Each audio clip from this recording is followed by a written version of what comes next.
આમ ગમે અહીંયા ઓલબા વિવાદન પાછો થામું દેખાય થામું ગયા થોડું નજીક ગયા હતા આમાં નજીક તો આવવાનું છે એમ બોલા રાખે ઓલા બેન વૈસા આવે એક સાઈડ નું બાબત મારે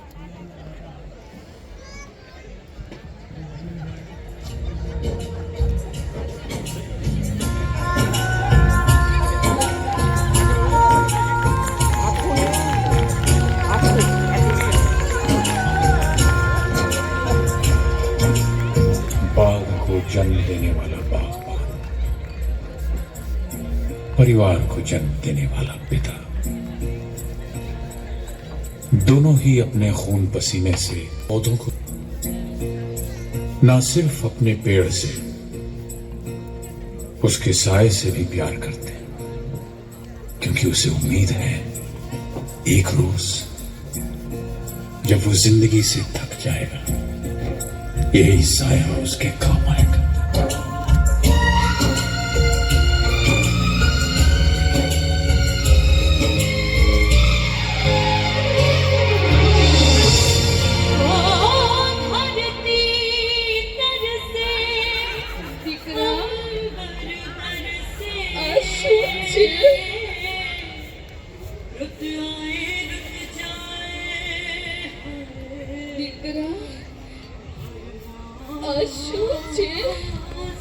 ખિસકોલી છે માં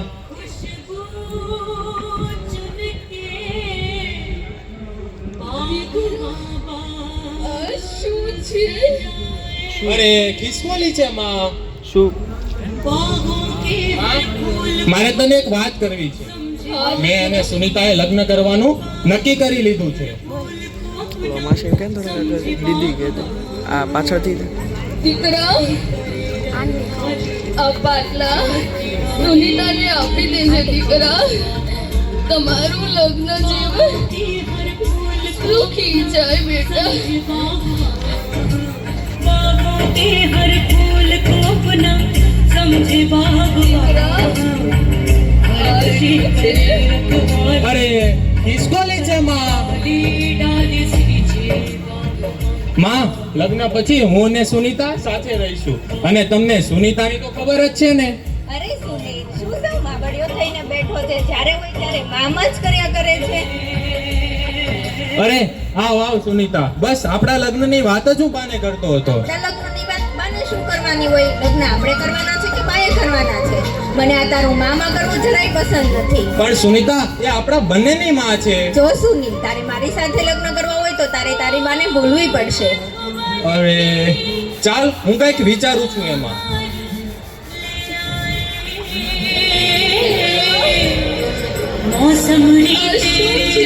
અરે ખિસકોલી છે માં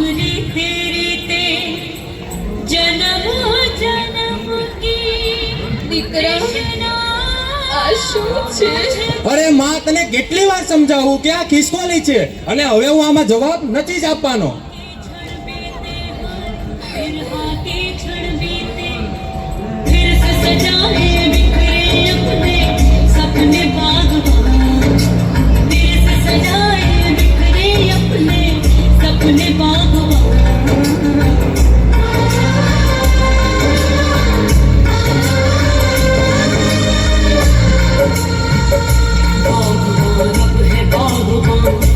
અને માં આ શું તું આપે છે અને હવે તું ક્યાં જાય છે ચાલ સુનિતા આપણે બાને મંદિરે લઈ જઈએ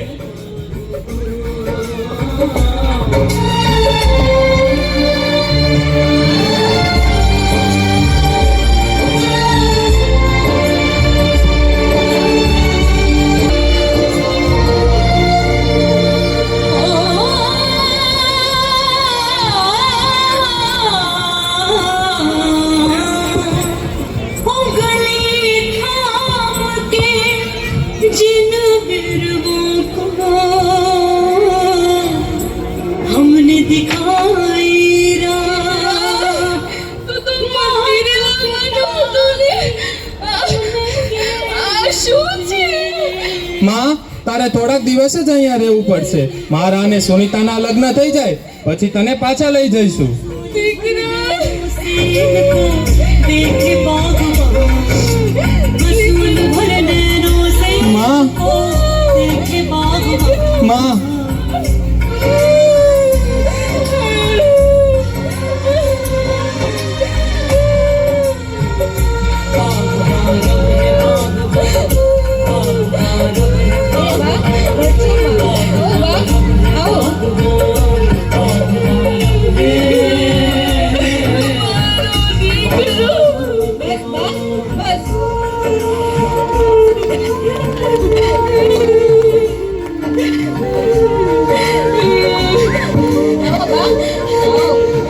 તમારું નામ શું છે?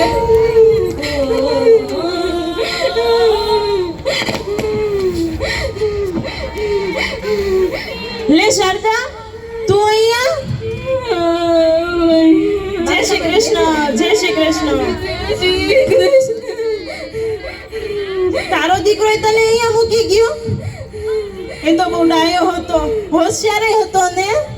અને તમે તો એના માટે કેટલું કર્યું હતું. જમીન વેચીને એને ભણાવ્યો અને બધાને મૂકીને તમે અહીંયા શહેરમાં ઉતાર્યા હતા શારદા. મારા દીકરાને લગ્ન થઈ જાય પછી મને લઈ જશે. આવું તો બધાય કે છે પણ કોઈ લેવા નથી આવતો. આ તો ઘરડી આખે બધુંય જોયું છે. હા હા શારદાબેન, મારા દીકરાએ મને એવું જ કીધું હતું કે મકાન લેવાઈ જાય ને સામાન બામાન ઠેકાણે થઈ જાય તે લઈ જાય. ઘણા વર્ષ છે પણ કોઈ ડોકાણું નથી. જો શારદાબેન, એમાંય કાંઈ આ જગ્યા એટલી ખરાબ નથી. અહીંયા શાંતિ મળે છે, 2 ટક ખાવાનું મળી રહી છે અને આવું નાનું મોટું કામ કરી રાખવી, ક્યારેક ભજન કીર્તન કરી લેવી. આનાથી વિશેષ તો શારદાબેન શું જોઈએ આપણને? બધું હોય બેન, પણ અહીંયા પરિવાર તો નથી જોવાનો ને. सोच के सांसें लिखती યો બા પાણી પીવો.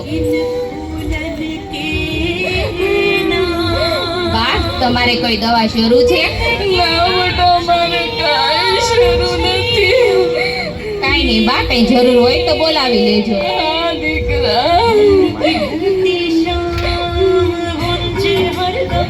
मुस्काए चाहे बागवान गुंजे हरदम ही मुस्काए चाहे बागवान हर घड़ी करे रखवाली पत्ती पत्ती डाली डाली અરે માસ્ટરજી, તમે આવો આવો. સીતારામ સીતારામ જય શ્રી કૃષ્ણ બધાને જય શ્રી કૃષ્ણ. સીતારામ સીતારામ. આવો આવો. બહુ દાદા દિવસ પછી દેખાણા તમે તો. હા, હમણાં અહીંયા એક્ઝામ હતી, છોકરાઓની પરીક્ષા પૂરી થઈ હમણે, વેકેશન છે તો મંદિરે જતો હતો, મેં કીધું લાઈને ડોકાશું મારતો જાવા દાદા પાસે. બહુ સારું કર્યું હો બાબુ. માસ્ટરજી તમે આવ્યા, એ બાને અમને 2 બારની નવી વાતો જાણવા મળશે. હા, એ વાત તો છે જ, પણ આમ તો તમને બધાને જોવો ને તો મને આમ ખૂબ દુઃખ થાય છે. પણ તમારી પાસે અહીં બેસું તો નવી 2 વાતો જાણવા મળે છે, જૂના રીત રિવાજો, સંસ્કારો, આ બધી વાતો જાણવા મળે, એ વાતનો મને આનંદ થાય છે. જેથી કરીને આ બધી વાતો જે છે એ હું છોકરાઓને શીખવી શકું સ્કૂલમાં, અને એનામાં પણ થોડા સંસ્કાર ઉતરી આવે. પણ આજકાલના છોકરાને ક્યાં કઈ ખબર જ પડે છે. વેકેશન પડ્યું નથી, કાં તો ટીવી લઈને બે, કાં તો બહાર ફરવા વયા જાય છે. હા, આમ તો વેકેશન જ્યારે પડે ને ત્યારે છોકરાઓને દેશમાં બા દાદા સાથે રહેવા જ મોકલી દેવા જોઈએ, જેથી કરીને એનામાં જૂના રીત રિવાજો શીખે, કંઈક સંસ્કાર ઉતરી આવે, એની પાસેથી વાર્તાઓ શીખે, તો એ એવી ભૂલો ન કરે જેવી ભૂલો આપણા છોકરાઓએ અત્યારે કરી છે.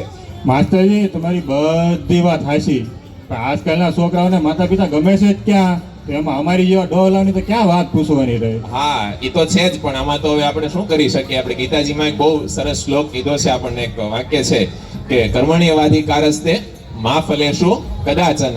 આપણો કામ ખાલી કર્મ કરવાનું છે, આપણે કર્મ કરી શકીએ, ફળ ઉપર આપણો અધિકાર નથી. આપણે છોકરાઓને સંસ્કાર આપી શકીએ, ખાલી એટલો જ આપણે કરી શકીએ આમાં. થોડા મહિનાઓ પછી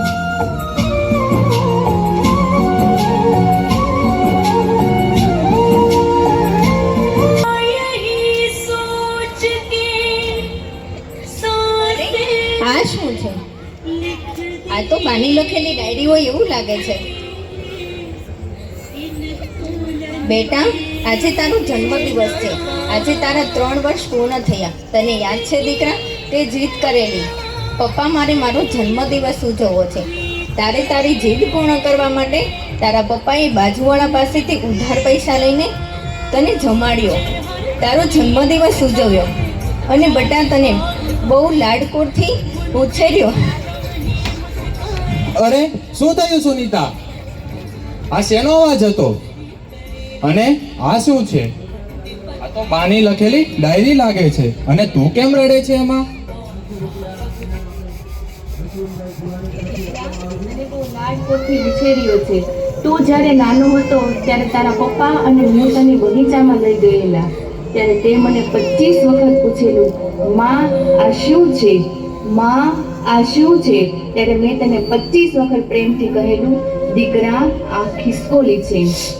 બેટા, મને હજુય યાદ છે જ્યારે તું બીમારીથી જકડાઈ ગયેલો ત્યારે ડોક્ટરે તને ઇમરજન્સીમાં ઓપરેશન કરવાનું કહેલું.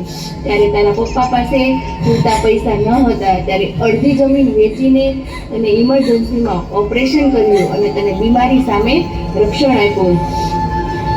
દીકરા, મારું અને તારા પપ્પાનું એક જ સપનું હતું, તને ભણાવીને ડોક્ટર બનાવવાનું. ભણાવવા માટે, ડોક્ટર બનાવવા માટે તારા પપ્પાએ અડધી જમીન જે હતી તે વેચીને તને ડોક્ટર બનાવ્યો. તો બેટા, જ્યારે મને તારી જરૂર હોય ત્યારે તું એકવાર તો મને પૂછી લેજે, માં તારી તબિયત પાણી કેમ છે? દીકરા, જ્યારે તારો જન્મ થયો, તું નાનો થયો ત્યારે બેટા મને પેરાલિસિસ થઈ ગયો અને મારો એક હાથ અને એક પગ કામ કરતો બંધ થઈ ગયો. તો પણ મેં હિંમત ન હારી. મારો દીકરો મોટો થશે, તેના લગ્ન થશે, અમે સાથે રહીશું અને તે મારી સેવા કરશે. પણ કુદરતને કંઈ અલગ જ મંજૂર હતું.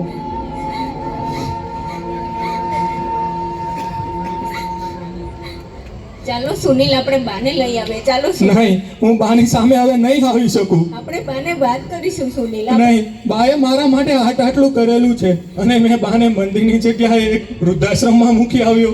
તો આપણે એને વાત કરીશું, આપણી ભૂલ આપણે એને કહેશું. ચાલો આપણે બાને લઈ આવીએ. પૂછેલું, માં આ શું છે? માં આ गरजतू बरसतू धूप में छाँव की एहसास तू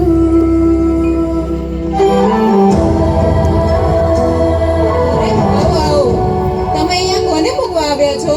અરે, અમે અહીંયા કોઈને મૂકવા નહીં પણ મારા બાને લેવા આવ્યા છીએ. અરે, આવું તો અહીંયા પહેલી વાર બન્યું છે કે કોઈ એના માતા પિતાને મૂકવા નહીં પણ લેવા આવ્યા છે. આવો લઈ જઈએ. आज तू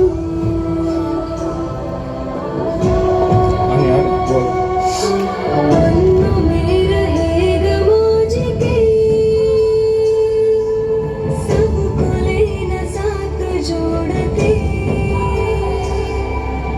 आंधी और तूफान से भी हौसले की कश्ती ना डूबे हो गए બા,